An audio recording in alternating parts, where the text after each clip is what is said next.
কাজীর বেটির সাথে। হাজির বেটার বিয়ে হলো কাজীর বেটির সাথে।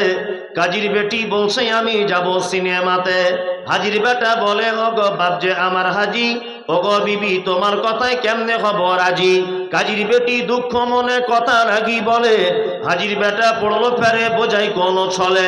সিনেমা দেখা মেয়ে মানুষ ঘরে রাখা দায়, অবশেষে রাজি হতে হলো নিরুপায়। হাজির বেটা বলে শোনো শোনো গো সুন্দরী, আমার শুট আমার জামা পড়ো তাড়াতাড়ি। দুই বন্ধুর মতো তারা গেল সিনেমাতে। রাস্তা তাদের জানা আছে, সন্দেহ নাই তাতে। বিয়ের আগে কত গেছে হিসাব কে বা রাখে। হলের সামনে দাঁড়িয়ে গেল, লাগলো আলোর ছটা। অনেক দিনের পুরাতন বন্ধুর সাথে হলো দেখা।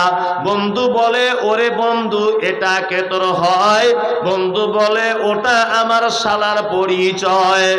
আদেশ করিল আল্লাহ পবিত্র কোরআনে, বিবাহ করিতে যত আদম সন্তানের। কোরআনে আদেশে আল্লাহ যদি না করিত, মানুষের বংশ সব ধ্বংস হয়ে যেত। কিন্তু হায় বর্তমানে হতেছে এমন, বেটির বিয়েতে বেটার বাপ নিচ্ছে কত পণ। কেহ সোনা দানা নিচ্ছে, কেহ টাকা করি, কেহ জমি জায়গা নিচ্ছে, কেহ নিচ্ছে বাড়ি। আবার কত বাপজি বলে নিব না কপল, বেটা বেটি সাজিয়ে দি কি বিয়াই আপন। টাকার বেলা সাধু সাজে, জমির বেলায় চোর। টাকার বেলায় সাধু সাজে, জমির বেলায় চোর। বর্তমানে বেটা বাপ এমনি হারামখোর। চোর লোকে চুরি করে অন্ধকারে হলে, বেটার বাপ করে চুরি দিনের উজ্জ্বলে।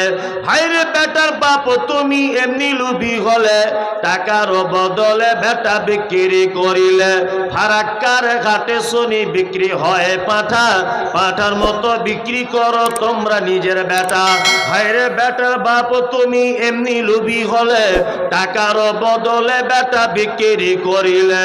তোর জন্য কত নারী বিষ পান করে, কত নারী গলায় দড়ি দিয়ে ঝুলে পড়ে। এর জন্য কে বা দায়ী জানো বেটার বাপ? শত শত বেটির বাপরা দিচ্ছে অভিশাপ। আর বলবো না।